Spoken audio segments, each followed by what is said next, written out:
Hi, welcome to Seymour's World. I'm Seymour Kazimirski. Every week we have a show that talks about opening minds and facilitating conversations. Well, this week is such a pleasure to welcome Roy Sakuma. Roy has been probably the best world renowned ukulele master in the world. But more important than his ukulele, in my opinion, we are going to share something that he and I both have together. We're kindred spirits in a way. We believe, and he's almost the same age as me, a little bit younger, but he believes in giving back and helping others, especially the young. So I'd like to welcome you, Roy. Thank you so much for coming to our little production studio Well, here. I'm very honored to be here, Seymour. Thank you very much. As we mentioned before we came on air, I've heard so much about you. I mean, I go back 40 years and everybody said, ukulele, Roy Sakuma. Teaching, Roy Sakuma. You want somebody to talk to the kids? Talk to Roy Sakuma. So everything that I hear about you, and now we've had a few minutes to talk, I want to share with the audience. I want them to know who you are a little bit. First, let's do a little bit of your background. Tell us about yourself. Well, as a child, growing up in the state of Hawaii, I had a very difficult childhood. Many people don't know that I was born with a mother who was mentally ill, a brother who became mentally ill and tried to take my life. I lost my best friend to mental illness. I lost my friend. He hung himself in his closet, and my life was just devastating. And because of the struggles I faced in my life, I only finished the 8th grade. And then I was removed from school. But one of the saving graces in my life was when I was 16 years old, I found the ukulele. And I became so involved with that instrument that not being in school, I would practice 8 to 10 hours a day, but not realizing, but by practicing so much, I didn't go out and get in trouble. And that's why I think it's one of the saving graces in my life. I thank my instructor, Ota-san, who took me under his wing. Ota-san is the master of the ukulele. But it was one of the things that changed my life. And I'm very thankful for the ukulele. And it's interesting that, without realizing it, my whole life has been teaching the ukulele. And Roy, you started teaching the ukulele and it became a world-renowned instrument. It's not as if it's only here in Hawaii anymore, right? No, you know, back in 1970, I was a parkskeeper at Kapilani Park, cleaning the restrooms, public restrooms, because I had no education.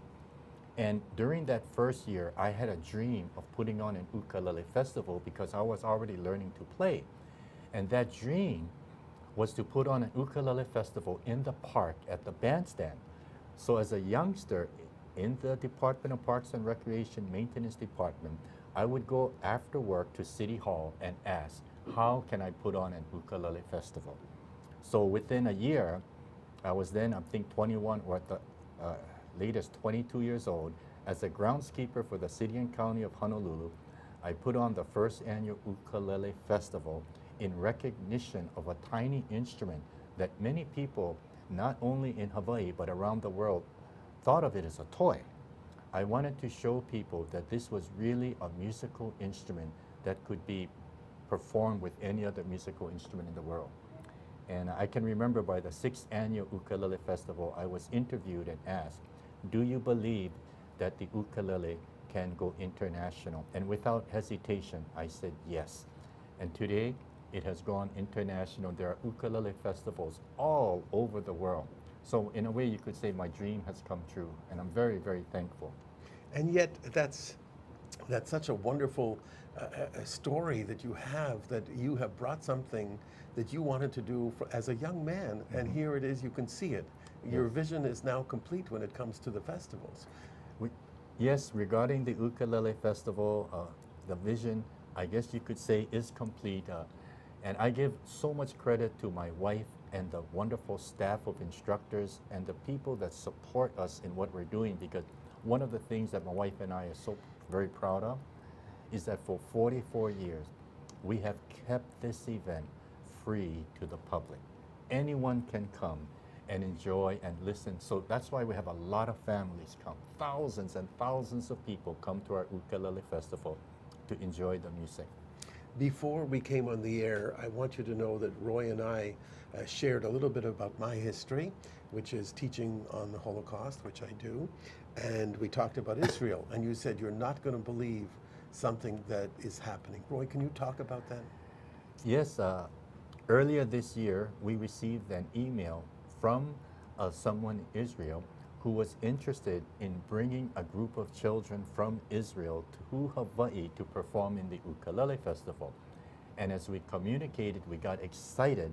However, because of financial reasons, we could not make this work out because it was just an enormous expense to bring the children from Israel to Hawaii. But what made us so excited, especially for me, because of our love for children, this was a group of children from Israel made up of Israelis and Arabs. And together, they have this ukulele group where they perform all over Israel to show that, you know, children can work together in harmony. And, you know, I was sharing with you before we came on air that this is one of the dreams now for us to make this come to fruition, and we will be able to bring this group next year because it would be just a blessing, you know, for not just the people here, but just think of it that they can work together and perform together in harmony. And this is what we want in life. We want this in life for all the children and for the people. And I think one of the most beautiful parts about it is that I shared with you that I do believe that peace and harmony can be had if we allow music, kids, love to really come to fruition rather than the politicians arguing about everything all the time. And I do promise, and I'm promising it on air, that I'm going to help you bring these kids from Israel here. Because I think it's absolutely imperative that we share that with the local community, shared with the world community, that not just the ukulele is coming from Israel, but kids are coming from Israel. Arabs and Jews are coming from Israel. And we are going to be able to have them play in Hawaii on a world stage and make people understand that problems are made by people and problems are solved by love. By love. That is the key. That is the key. And we talked about this a lot. And I'm just so thankful that Seymour got to meet you today, because I believe that through the love in our hearts, we can bring so much healing to others. There's another side of Roy Sakuma besides the ukulele. We both shared that we both speak to students all over Hawaii. I speak to them about the Holocaust and about learning the requirements of going forward in life. And you speak to them about? Well, I speak to the children. Usually when I speak to children or even to administrators, the first thing I ask them to do is to put that intellectual mind on the side and just let me speak to their hearts. And this creates the opening now for me to speak from my heart to them. And what I really share with these children is that many of their struggles that they are going through in their life silently, and this is a big portion of our struggles, is that we're afraid to talk about them. These struggles cause us to do things which are not, you know, they're actually bad things. It creates bad behavior. And many times when we have these kids going to a counselor's office and try to talk about bad behavior, the key is the underlying reason, what is causing the bad behavior. And when we get to that, it's usually kids feel isolated. So when we can share with children and let them know that, hey, you're not alone. And when I ask the kids, how many of you are hurting? And nobody in the world knows you're hurt. And I was sharing earlier, the normal response is 90 to 95% raise their hand. When they see that, the kids realize they're not alone. And you've been doing these talks to children for many years? For many years now. For about 6 years now, I've been going to schools, and I've been even been going to Japan and to the outer islands.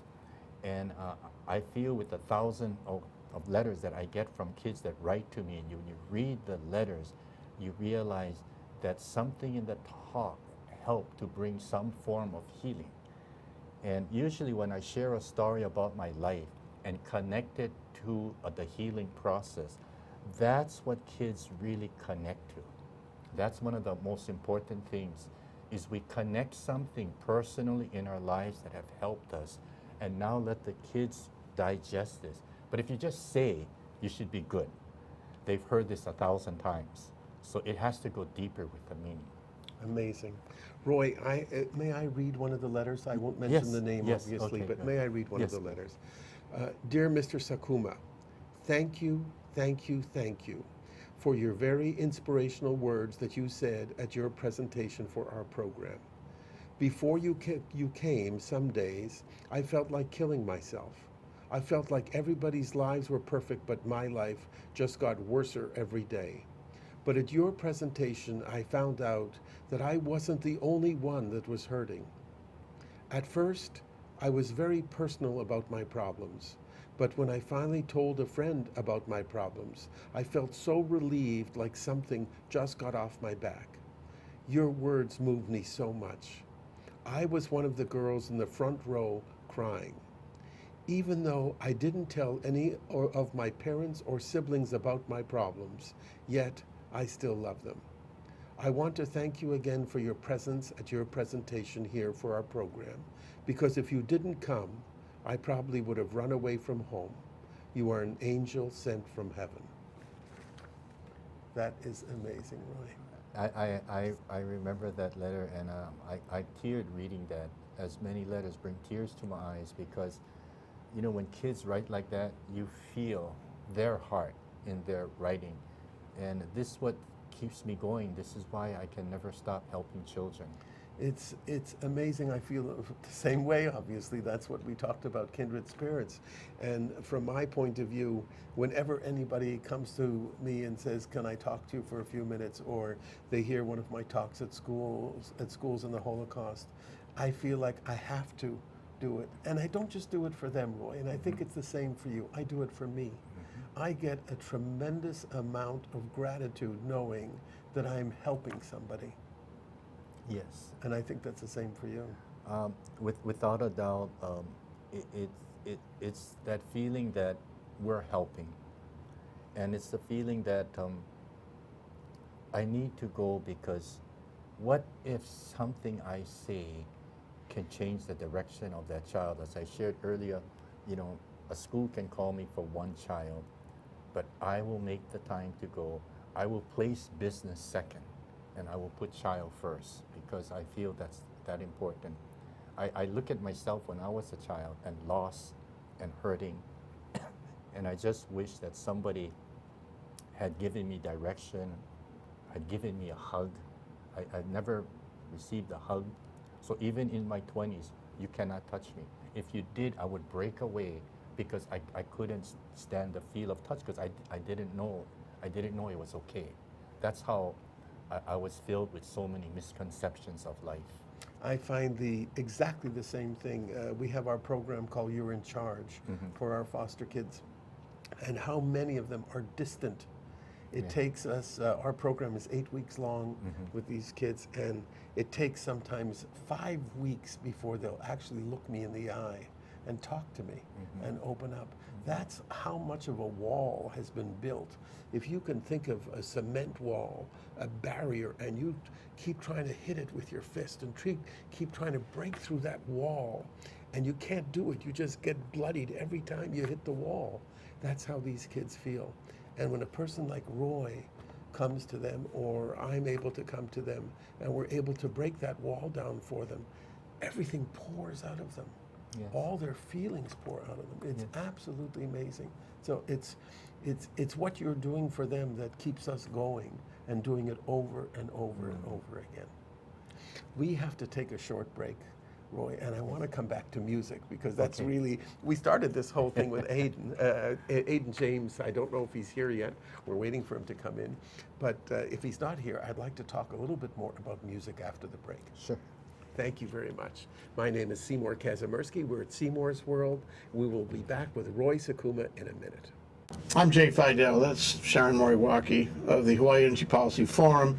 And every Wednesday we have Hawaii, the State of Clean Energy. We've been doing it for some time now, and we have some fantastic guests on there, unbelievable guests who give us insight into what is going on in a very complex, sometimes very confusing, sometimes very disappointing area of progress in the state.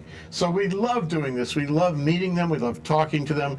We love having their ideas out on the table. So maybe, just maybe, we can all make some sense of what's going on. Sharon, what do you think? I think that's absolutely correct. We enjoy ourselves meeting with all these people and hearing about the energy and the state of clean energy, and hopefully we advance clean energy for the state. So it's terrific. Join us.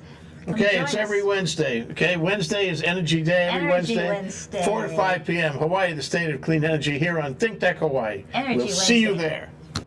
Hi, welcome back to Seymour's World. I'm Seymour Kazimirski at ThinkTech Hawaii.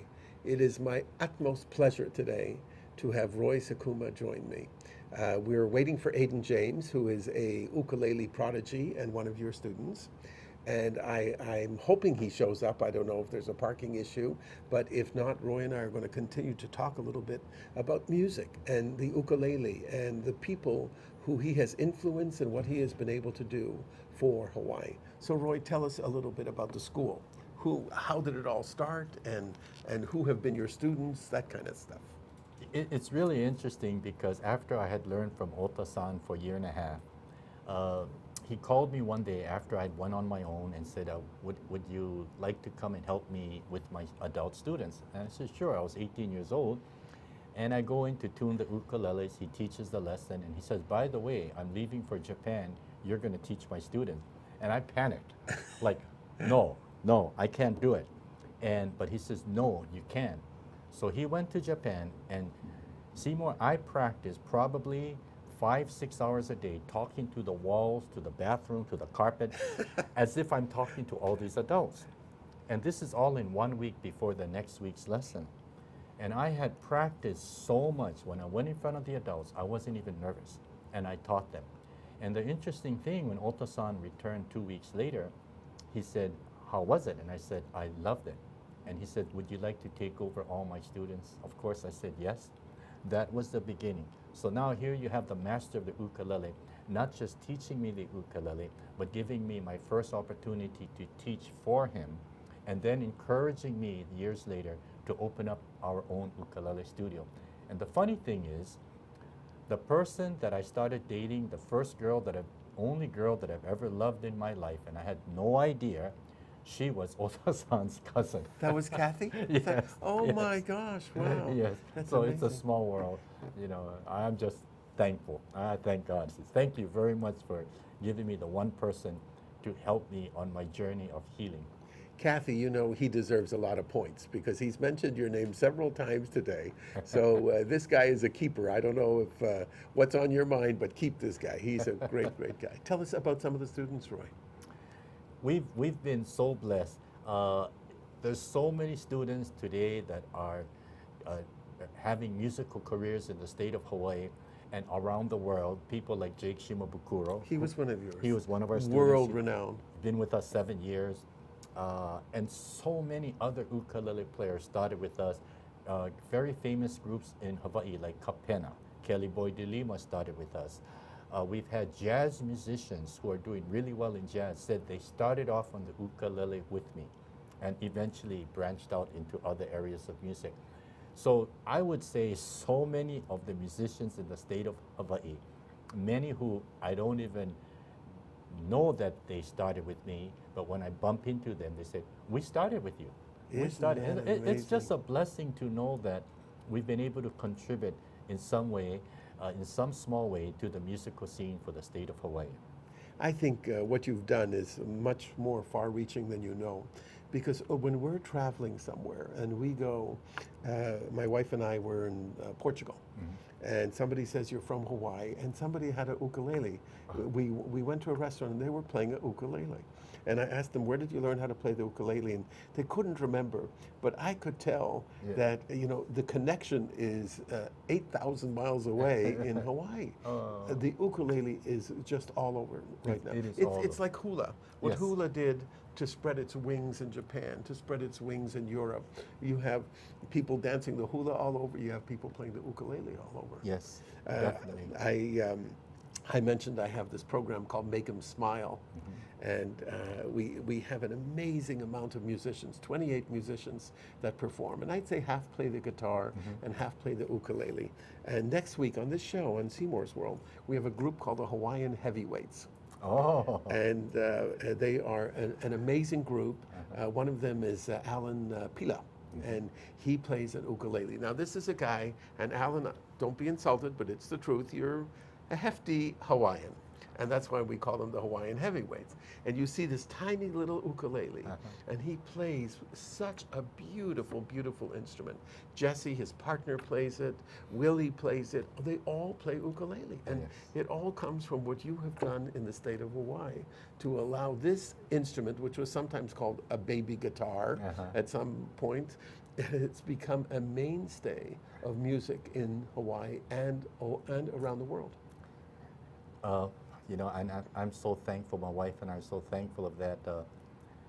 You know, what you say is so true. When I first started, when I shared that I was working at the Department of Parks and Recreation, it is true that 90% of the people, if not more, in the state of Hawaii, thought of the ukulele as a toy, because it was never brought into the forefront. It was always backdoor, you know.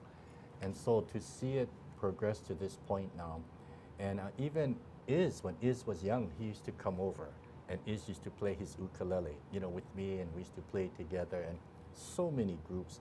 So there's so many fond memories. I mean, it can go on forever. The stories that I've been associated with all these musical entertainers.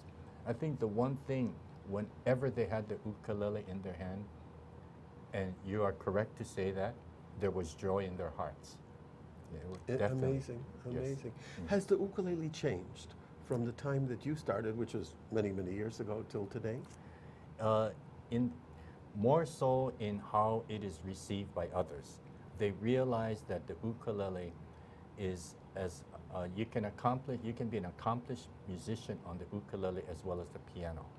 And I think the perception of what the ukulele can do has really progressed to the point that it is recognized, you know, as a solo instrument. And that was the idea of forming the first annual Ukulele Festival, was to give interest that this ukulele could be a solo instrument, and it is a solo instrument.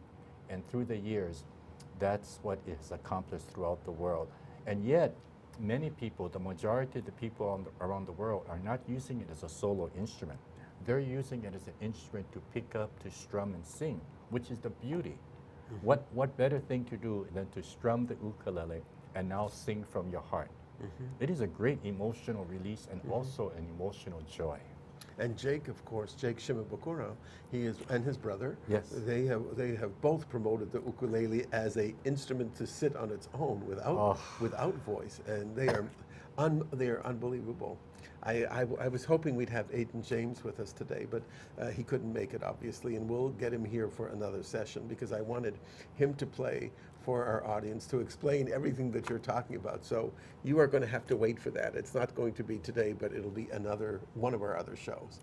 Roy, the attraction of getting kids to play ukulele, I know you do more than just the school. What do you do to promote the ukulele? You have the festival. I have the Ukulele Festival. Many of the things that I do are somehow related to the ukulele. My talks in school are different though, because I just go, I go there and I end with a song that came to me through divine intervention in 1970. As I mentioned, I struggled as a child, and even as a young adult, I struggled. And sometimes I felt it was better to leave than to stay in existence. And one of my low moments, I picked up my ukulele, and never singing because everybody told me, Roy, you don't have a good voice. Being by myself, I started strumming and singing. But the words that I sang were so powerful to me, and luckily I have a photographic memory. So I could recall what I just sang, and I wrote it down on manuscript paper, and eventually I sent it into Library of Congress to copyright. That song has brought healing to so many people during my talks in schools or wherever I'm speaking, in Japan or wherever.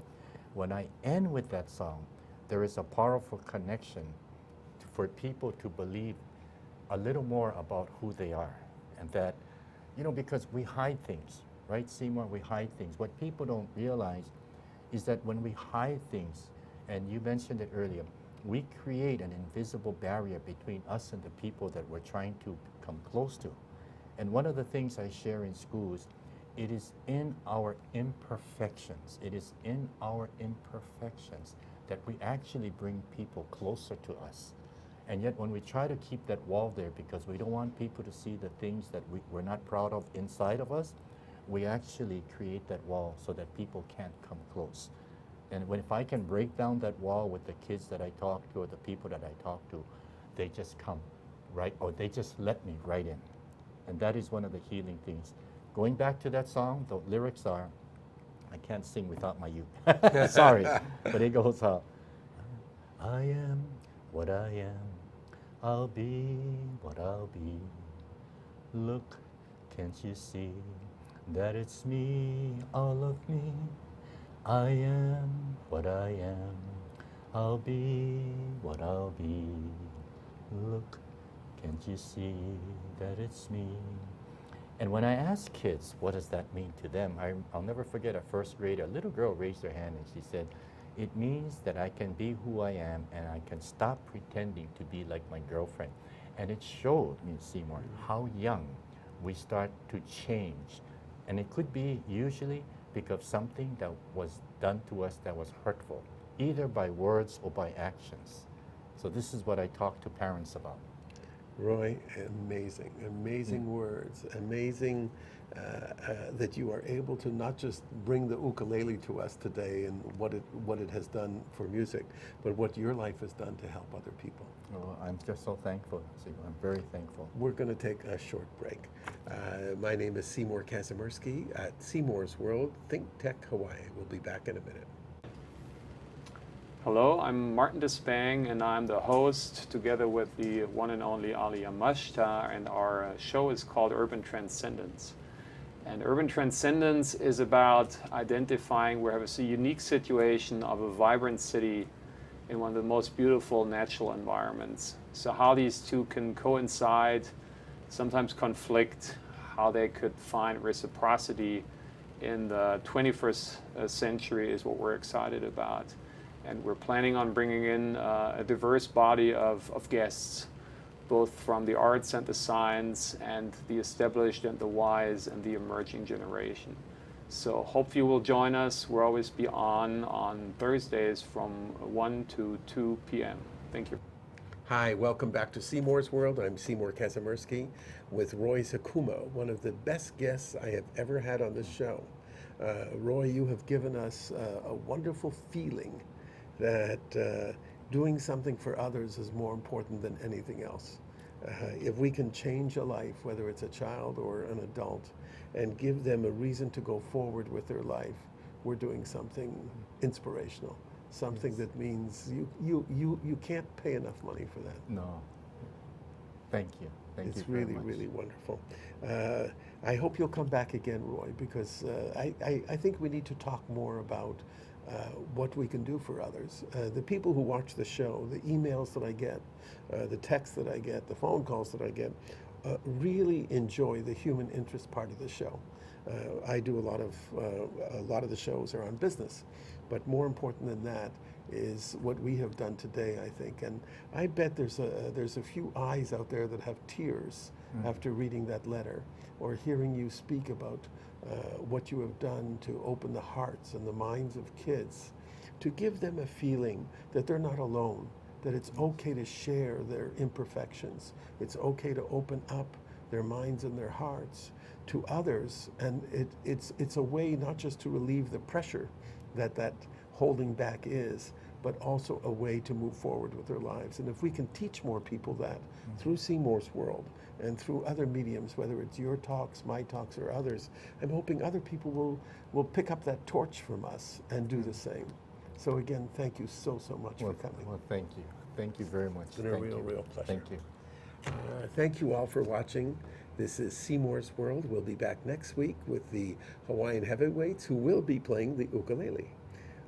Be well and aloha.